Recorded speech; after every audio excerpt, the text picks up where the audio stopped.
Let's do this. The Cult of Hockey podcast by the faithful and for the faithful.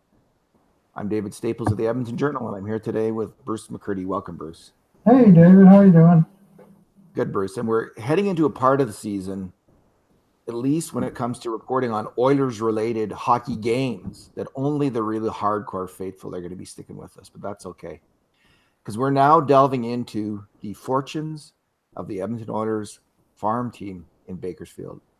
And for however long they're in the playoffs, we're going to do our podcast. We're going to grade the games. We're going to do scoring chances, truncated a little bit, just looking at major contributions, and follow along and see where this takes us. And Bruce, I had a very kind of strange experience. Usually when I watch the Bakersfield Condors, I'm just looking at this player or that player. I don't really care about the outcome of the game.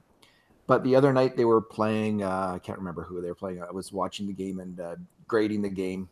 I graded 2 of the last games, and you wrote about the final game of the year. And it was a game that the Condors had to win to finish first. And I actually felt myself getting like I do with an Oilers game, really excited and also aggravated by bad plays, Right. and really picked off if they let in a bad goal, following it kind of like I do the Oilers. So I'm into this. I'm up for this, Bruce. Yeah, well, I joined in last night, and they'd already clinched first place in the division, but they still have first place in the West up for grabs. And you know what that means? I mean, there's not really any title or anything, but it means if the home favorites, advance through the division series, that the Condors would have the home ice advantage in the conference finals over the Chicago Wolves. You might as well get that advantage if it's there to be had. Cool. So they needed to get 1 point last night, and they came from behind. They were down 2-1 after the second period, and came from behind and scraped out the 3-2 win, and were well deserving of it. They outplayed Abbotsford.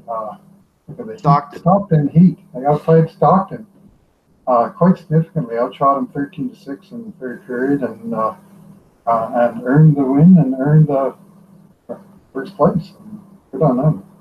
There's the reason I'm excited is, I mean, other years I watched Bakersfield in the playoffs, haven't been this excited. I mean, I've been interested, but this is a really exciting year because the Bakersfield team, I think they had a goal differential of 60 goals this year, or something like that. 60, third best in the league. And that's really significant. There's only a few teams every year in the AHL that have that kind of goal differential. It really marks a team, generally speaking, that has got a lot of talent, and usually it turns out young talent. You know, some of these veteran teams do well in the AHL, but what we see in the last 5 years, and I did a post on this a while back, is these teams that have these kind of incredible goal differentials in the regular season, they tend to promote between 3 and as many as 10 players in following years to the NHL. Mm-hmm. So there could be, Bruce, it's not a question, that as many as 10 of these players on this Bakersfield team are going to make it to the NHL and stick around for a little bit at least. And usually these teams have 1 or 2 really good players. So that's what's exciting, is to see how these players, we have an idea which are going to be the really good ones and have a chance to be the really good ones, how they're going to do in this huge test of the AHL playoffs. And if they can extend this, I think it will accelerate their path to the NHL. So what I'm going to suggest we do today, Bruce, is go through the team let's do kind of a meet the Bakersfield Condors and go through them line by line and talk about each line a little bit and each defense pairing. So we'll start with the top line, and that's made up of Tyler Benson, Cooper Marody, and Josh Curry. So Bruce, why don't you dig in? You can start with Curry. Might have been hurt.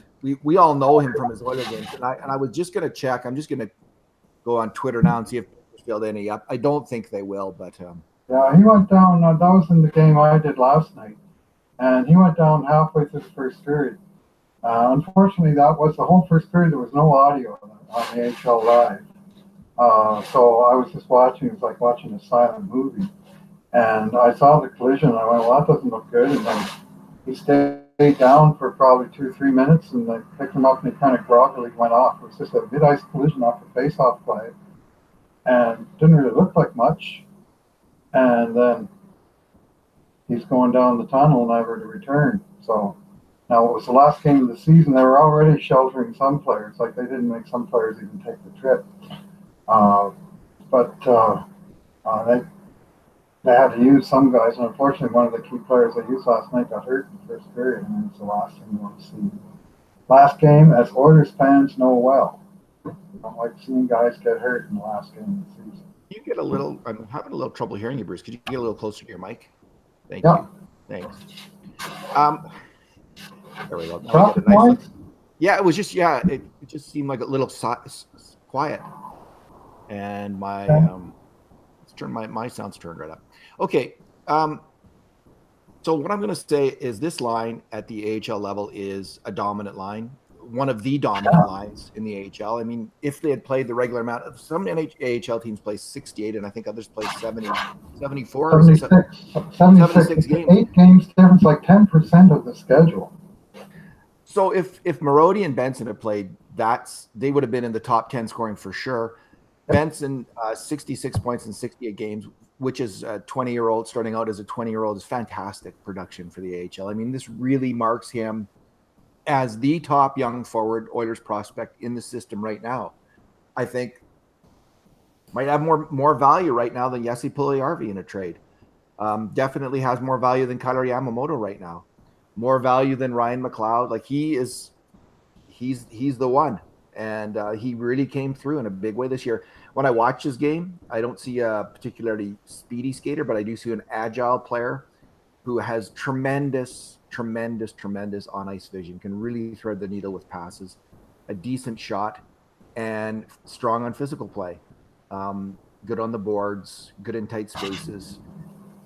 Looks, Bruce, like, and you don't want to, and it's so easy to get ahead of yourselves when you're talking about it, for me at least, because I'm optimistic about the Oilers by nature, but it's so easy to see him fitting in well with a really highly skilled NHL center like Draisaitl or McDavid, because he doesn't need the puck, but he really can play. He can really work with a player who can handle the puck, and that's on this line. It's Marody. Who at the AHL level, Bruce, I made the comment in a post last week. He reminds me, he's kind of like the Patrick Kane of the AHL, the way he kind of whips through the players, puck on his stick, no one can touch him in the offensive zone. Marody at this level, Bruce, he's a dominant attacker.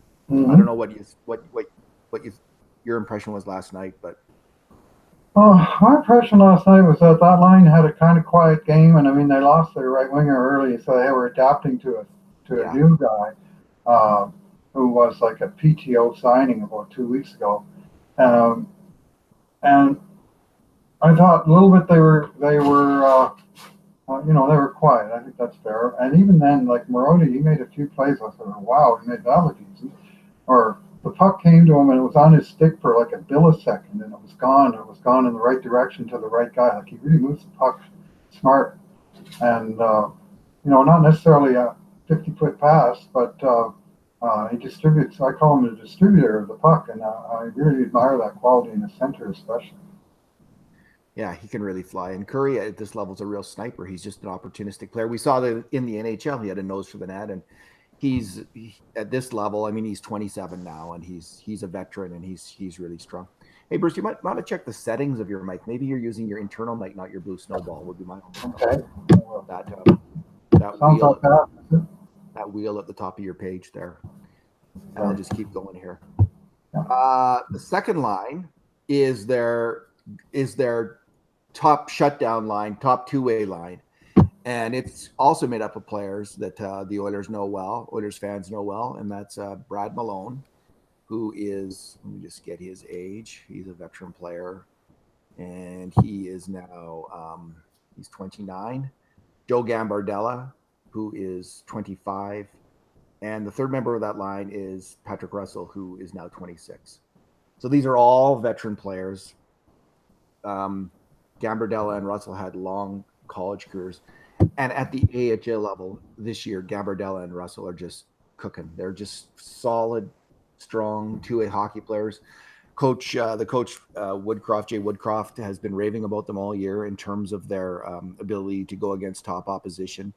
So the Oilers are, the Condors, the junior Oilers, the Condors are really set when it comes to playing top competition because they have this strong attacking line, but then they have this second line, and at this level, Brad Malone is so much more confident and capable with the puck to make a play. So I really like the second line too. Yeah, they sat out that entire line last night, so I can't tell you much about them and how they're playing together in Bakersfield because I really haven't been following, like visually following. I've been following the Condors more by, radio reports and following the stats and stuff and seen them play. But of course, all three of those guys were up with Edmonton. So, and you know what, that guy Patrick Russell, he's a real good player. He's not He going to is. score a million points, but he can play, and I liked him when he played with Edmonton. I thought he held his own when he played a handful of games, and he was basically no points, even basically just up and down player. But he was like plus 30 for Bakersfield this year. Between Gambardella, Curry, and Russell, the Oilers are going to need some value contracts next year, Bruce. And between those three guys, if you say to those three guys, okay, we're keeping one spot on the fourth line, and maybe even two, if a couple of you really push hard, we're keeping one spot open, and one of you guys is going to make the Oilers. I mean, I just think this is exactly who you want on your fourth line. Really super accomplished AHL players, about 25, 26, who are desperate, absolutely desperate to make their mark in the NHL, willing to do anything. And the Oilers have three of those guys. Pick the one or two most desperate of those guys, and you have the makings of a fourth line that's going to play hungry all year long. And that's what I'm hoping to see, and we'll get a sense of it these playoffs. Let's go to the third line. So that's a really interesting line as well, because not only do the Oilers have this kind of second two-way line of Gambardella, Malone, and Russell, but the third line is a very similar kind of line, and it's made up of a guy on an AHL contract, Evan Polai, who's a great, big, tough hockey player with a bit of skill at this level, at least. We also have Mitch Callahan, who really, for a year and a half, didn't look like he was up to much in Bakersfield after being on a really good team in Grand Rapids, a championship team. But he's really come on and is playing physical hockey right now. And the third member of that line is another AHL contract, Little Espo, Luke Esposito, who is 25, 5'10", 183 pounds, according to Hockey DB, and he's from Andover, Massachusetts, and he's a really feisty role player on this team who helps kill penalties. So I like this line as well. And Evan Polai might earn a NHL contract, I think, based on his play. He can fight, but he's got a bit of skill. And we'll see. I mean, I think in terms of his skill level, it's kind of hard to tell, because at this level he can make plays. Is he better than Zach Stortini? Maybe. Is he better than Milan Lucic right now? Possibly. It's either rich man's Cale Kessie. Boy, that name, for some reason, I can't even remember what the bad. Oh, I remember the bad trade. It was for Tobias Reeder. That's a stab through the heart. It's a bad trade today, doesn't it? Yeah, it doesn't look so bad now. It's one of those. There's some names that you just say it as like a stab through the heart of an Oilers fan. For a second, sometimes you can't even remember why, but there it is, man. It's going to be like years from now, and someone's going to say Ryan Strome. It's going to be or Brandon Manning. He's still in the ECHL, Cale Kessie. He's on the cusp. He is Cale Kessie's still playing. So the fourth line, Bruce, is made up of players like it's going to be a mix of players. Well, we haven't talked about Kailer Yamamoto, who's been. This is a wrist injury, Jim Matheson was saying today. He's played 27 games in the AHL this year. What was it, 15 or so in the NHL? He said 2 kind of injury-filled years. So there's Yamamoto, who can obviously break into this lineup on any of those lines. There's also a really interesting player by the name of Dave Gust, and I don't know how he played last night, but man, this guy, he's a little guy. He's 25 years old now. He can't be really considered a pro prospect, but at the AHL level, he could help this team win. He can make plays. He really hustles. You can see the coach loves him because he uses him on the power play, on the penalty kill, if I recall correctly. And I wouldn't be surprised by the end of the playoffs that he's on one of the top 3 lines at all. Well, last night Esposito didn't play. He was another guy that sat out. So they had a line of Tyler Vessel with Polai and Gust. So two guys on AHL contracts, and Vessel's on a 1-year ELC because he's 24 years old. So they're all playing for an NHL contract next year, and they're pretty decent players. They certainly hold their own. Like they were a very good sort of hustle line last night, and they scored. Like say, Gus got the game-winning goal on a nice 2-on-1. Polai fed him, and Gus roofed it. Yeah, Gus can shoot. He's a player. I mean, he's not that far off from the group of Gabardella, Curry, Russell. He's not quite in that category, but he's not far off. He's not far below them in terms of performance at this point, and good for him. Like I don't know what conversation he's worked himself into, but he's worked himself into the conversation for Bakersfield for next year. Put it that way. I guess this September he was sitting at home without a contract and didn't know where he was going to play, and then he got a late call to come to Bakersfield. So good for him. Bruce, defense. First pairing, Caleb Jones, William Lagesson. What say you? What say I is I really like both players, and I really like William Lagesson. Keep seeing him good. And last night, he's looking so much calmer and more poised with the puck and making good plays. Last night he made a gorgeous cross-ice pass where he got the puck at the point and he had it on the boards and he had a second to look up and he picked the guy at the bottom of the far circle, put it right on the tape, bang, in the net. And Braden Christopher, I mean, if you set it up where Braden Christopher can miss, you probably made a pretty good pass. Let's put it that way. And it was a beauty. But then, and there was another play, and I wrote about this too, and it was just, he just made it look so good. It was like a 2-on-2, and the guys were wide, and his guy had the puck, so it really was kind of like a 1-on-1. And before they even got to the blue line, he just stepped up, took the puck right off the guy, separated, and he had a second. He looked up, bang, puck was on the tape of a condor going north. And it was, a hard, like he had to look quite a bit to his right, but he found the right guy, and he was moving with puck going north, which is something we need to see on the Oilers. Now, I've seen about 7 or 8 Bakersfield games this year, Bruce, and I haven't seen a lot of Ethan Bear. So I can't comment so much on him. I guess he's been playing well. But from the players I've seen a lot of, the 3 best NHL prospects on this team are Tyler Benson, Caleb Jones, and William Lagesson. And Lagesson has really impressed me as well, especially this last week I've been watching him. Big, strong, steady, positionally sound, who can move the puck. And his skating isn't nearly as good as Jones. But what you see from Jones at this level a little bit is sometimes he's not quite there positionally, but his skating gets him out of trouble. Right. He is a fantastic passer. He's just at this level, he just moves the puck so well. That pairing, is there a better pairing in the AHL right now? I wonder. Those guys are a huge part of this team, and they're both tremendous prospects. They could easily both be on the Oilers next year, one on the third pairing, the other as the 7th D-man. I mean, there's no sense in keeping them in the AHL. They're both, I mean, Lagesson, he's 23.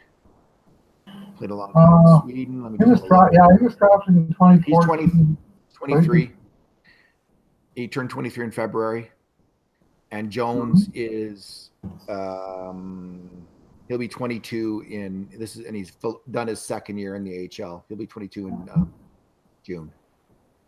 So Bruce, this is going to be, I want to see how these guys do under some real intense pressure in the playoffs. I'm really looking forward to that. Yeah, well, William Lagesson, I mean, his stats this year, 67 games played, so he only missed 1 game, 8 goals, 19 assists, 27 points, including 0 points on the power play.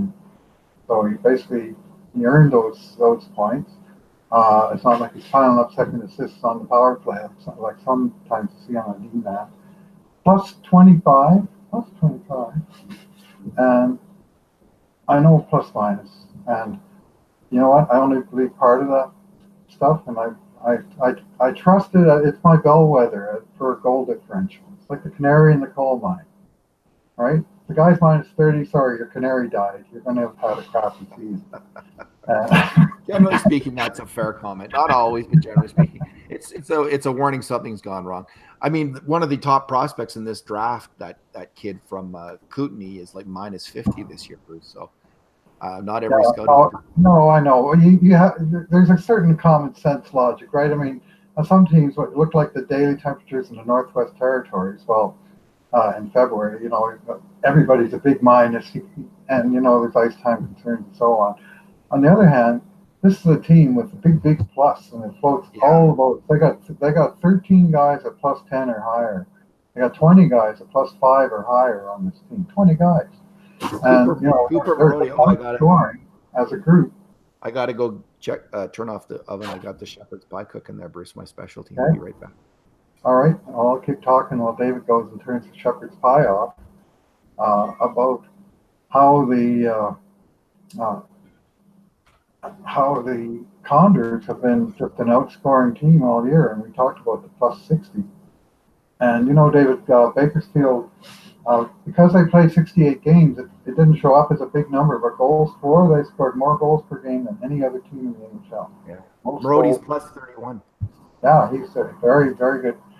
And Patrick Russell, we talked about earlier, +30. on a different line, +30. 51 So, games. Yeah. but you want to talk about balanced scoring. Like they got the two rookies at the top of the pops, 66 and 64 for Benson and Marody. But here, power play goals. Here's the power play goals of the Bakersfield Condors. Kari Yamamoto 6, Josh Curry 6, David Gus 6, Mitch Callahan 6, Cameron Hebig 5, Joe Gambardella 4, Cooper Marody 4, Caleb Jones, Patrick Russell, Logan Day 3 each. 10 players with 3 power play goals or more.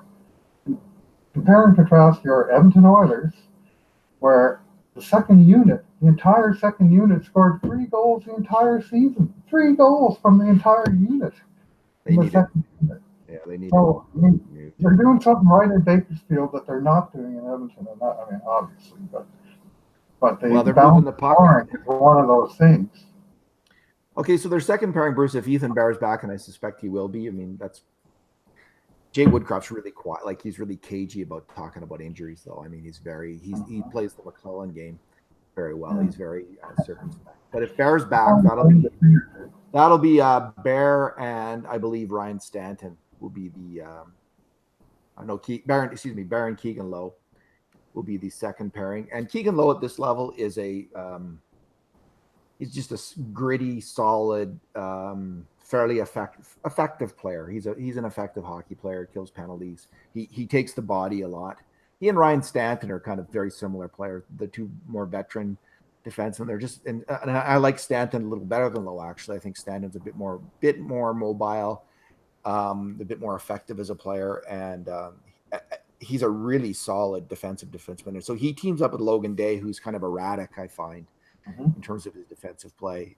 Good puck mover, but sometimes has those, I don't know what would Yanni Pitkanen kind of Pat Price moments on the ice where you just wonder, like, what the hell are you doing, buddy? Like, don't do that. You're not covering anyone. You're not covering anyone, and you're not and you're kind of floating around there. You're in the red light zone, as I call it. Like, so Logan Day spends a little bit of time in the red light zone, and but so I mean, and Bear, again, I haven't seen him, but he is, I think, an exceptional player at this level. So I'm hoping to see him healthy, because he's going to be right in the running there as well.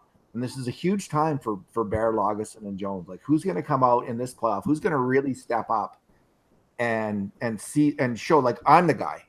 I'm the one that you're going to have on your third pairing next year. Now, there could be 2 spots possibly, and they're also going to be in competition with Bouchard and Pearson next year.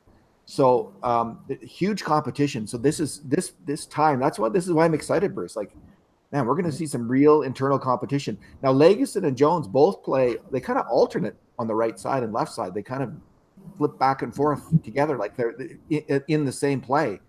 They can flip back and forth. So they have that going for them. And Bear is on the right side. So, yeah, I'm pumped. Their goalie, Shane Starrett. I'll let you talk about him. I saw the backup last night. I saw Starrett. Well, let's start with Shane Starrett's stats: 42 games, 27 wins, Bruce, and 14 losses. His save percentage is .918. Now, I don't know what the average AHL save percentage is. Maybe you have to do a post on that. See how 27 wins and 12 losses. Only 7 of them in regulation. 27, 7. Well, isn't there 2 ties there that are really losses? 27, 7, and 5. So 12 losses altogether and only 7 in regulation. So he played. I'm looking at 39 decisions and he got 32 points in 32 of those games. So you know what he's like? He's this great big guy. He's huge. He's 6'5". But he reminds me of Cam Talbot in terms of his calm in the net. He's a very kind of move here, make the save very efficiently, move there efficiently, move there efficiently, move there efficiently. When he's on his game, he's not making any big sprawling saves or anything like that. He's just there, solid in the net, stop at the when he was good. When he was good, Dudnik was like that. So I like him. Yeah. Just going to look at the goalie stats and see where he ranked for save percentage here, Bruce. Okay. Be a little complicated because why didn't they put that in order? Here we go. Okay. So of the goalies who played a lot, he finished 5th, Bruce. 5th. The top one was a guy called Chris Drieger, 924, and Sharpe's at 918. And guess who's just tied with Starrett is the Colorado goalie that they're going to be facing. Another blast from the past, Pavel Francouz. Yeah, I remember that. Bruce? Yeah, well, he's the guy that was signed the day after Oilers paid $2.5 million for Mikko Koskinen. Francouz, who had, I think, the same save percentage in the KHL last year, signed with Colorado for $690,000. People are thinking they could have got the bargain contract, and instead they overspent on Koskinen. And Francouz has spent the whole year in the minors, and not so much Koskinen came and made the NHL really well. Well, Francouz had an excellent year in the AHL. Yeah, he's good. And so does Shane Starrett. So I think the Oilers are the Condors, the junior Oilers are going to get some good goaltending. The one interesting thing, Bruce, in the Spengler Cup, he's a good goalie. Is that right? Yeah. The one interesting thing, Bruce, the Oilers farm team may be joined. And I don't know how this could work. Like, I don't know how exactly this works. Do you have to be on the roster at the end of the year to join an AHL team? Like, if you're coming from junior, like if you're eliminated from the playoffs, like you're Dmitry Samorukov or Kirill Maximov. Mm-hmm. Now, the thing is, I don't think the only player I could actually see play. Makar. Yeah. He won't be going to the Colorado Eagles. No. He's heading right for the NHL. Well, Evan Bouchard. There's no rules that say you can't add a player when they're. I think Evan Bouchard might come. If they get knocked out, he'd be the only player I actually think who would get any ice time. I don't think anyone else would. Maybe Ryan McLeod in a fourth line, but I don't see Maximov busting in. So to this group. So. Well, last night I saw the fifth line play because the second line was left in Bakersfield, and they were good. I mean, there was no weak line in last night's lineup. Like the team, like they played a real consistent kind of team game. That really quite impressed me about them. Yeah, Labrie and Vesey, Stukel, they're all decent players. So yeah, they got a lot of depth. So I think it's going to be really hard if any of these junior players come down. Other than Evan Bouchard, I could see Evan Bouchard. They're playing a guy called Jake Kulevich in their third pairing right now, and he's kind of a Jason Strudwick defensive defenseman, a little slow on the skates, but smart and aggressive. He's playing with Bear out, so right. In theory, someone could bump him, but that will be. They got Brandon Manning, David. Brandon Manning played last night. How do you look? Well, he looked like an AHL defenseman. I mean, take that how you will, but I mean, he certainly didn't stink at that level. And he was filling in because they sat Ryan Stanton, pardon me, for the last game of the season. and they wanted to give everybody on the roster a game. I'm sure of it. So they didn't prioritize the winning so much as they wanted to. They wanted to give all the guys that have been in the press box because they might need them in the playoffs. So give them a game. They rested a few of their older guys, and even with their sort of B team, which is what we saw last night, they were cooking with gas. They had the legs going and the forecheck going, and they didn't. They were very positionally sound. Like that was one thing that really stood out. So I understand, Bruce, that the games are going to be on Oilers. The Oilers are going to live stream these games on their website. Is that the case or not? Well, I thought that was the case, and then Condor's website or Twitter feed sent me a tweet telling me that was incorrect. That only AHL can stream, and it's $25 for a playoff package, which was $60 for the regular season package. So, so that seemed like it's not a ridiculous price or anything. So it was. But I listened in on the game last night, and they said they'll be streamed. They'll be on Oilers TV on Oilers.com website, and so it didn't sound like they were talking about just the radio feed, but whatever. Anyway, I got it wrong apparently because I assumed Condors know what they're talking about. That could be a mistake sometimes, man. You're just doing your best. You're just giving the reliable information as you hear it. Sometimes. I heard it. Yeah, that's what I heard. Now maybe I heard. Their voices in my head again. Let's not talk about that on the air, Bruce. All right. Well, Bruce, let's leave it there. Maybe we'll next podcast will be after the first game. Is it Thursday or Friday? First game, yeah, Friday, Saturday they play this weekend. Right. Both in Colorado, and they played the first two on the road and 3 at home. And did the sound ever get better, or has it been bad? Oh, this is kind of you're sounding a little soft. Like I think that we're going off your built-in mic rather than your boost. My apologies. We'll get that fixed for next time. Okay. And thanks. I got a huge rant in me, but I'm going to give you the real short version. Finland got screwed yesterday at the World Women's Hockey Championship, and hockey got screwed, and it's an embarrassment to the game of hockey how that Women's World Gold Final came down. What an absolute fiasco. An embarrassment for my sport.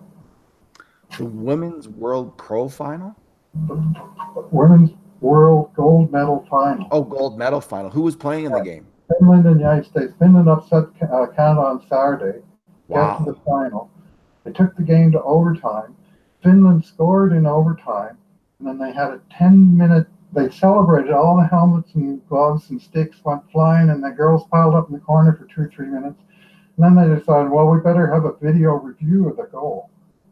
And they took about 10 friggin' hours to do a video review. And then they finally decided that it was no goal against Finland and a penalty against the United States against the goalie for diving into the player that she contacted. It's just, the refs on the ice got it right. Video review took forever, got it wrong. They overturned and overthrew a historic moment in the history of women's hockey no European team has ever won. And guess what? The game went to a goddamn shootout to be decided, and of course the other team won it.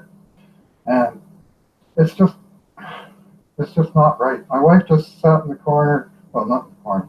She sat at her place at the table, and she was just shaking her head. She's going, "It's not right." Oh, that it's is not so right. Brutal, just brutal, despicable at every level. Oh, that's horrible. This is great news. Great news that Finland can finally. There's a team, eh? Finally, there's a team that can compete with. It's so hard to score in women's hockey. Well, let's make it harder. I mean, the goalie stole the rebound. The puck was like 3 or 4 feet outside the crease. She tried to dive on the rebound. The Finnish player swerved, but they collided, and another Finnish player came and bumped in the rebound. But basically, the goalie was diving into the path. Hey, if it's outside the crease, it's a free puck, isn't it? Like 3 or 4 feet outside the puck. Anyway, check out my Twitter line. I've been mad for 2 days. When I'm mad on the second day, it means I'm mad. Bruce, I only have one question. I'm mad with the ref, and then by the next day I go, well, we got a different call in a different game, or even in this game, I'm mad about, shit happens sometimes. But this was a case of justice being overturned, and it just enrages me as a fan of the sport. The only question, Bruce, is what would Curry say? I can't imagine he's very pleased. All right. I'm not a Finn, and I'm upset. I can only imagine, right? If I was a Finn, I would be feeling like Brian Kessler just grabbed Cam Talbot's pad again. Worst play ever. Oh. Worst call ever. No, well, David, this was worse. Was this decided the gold medal basically directly.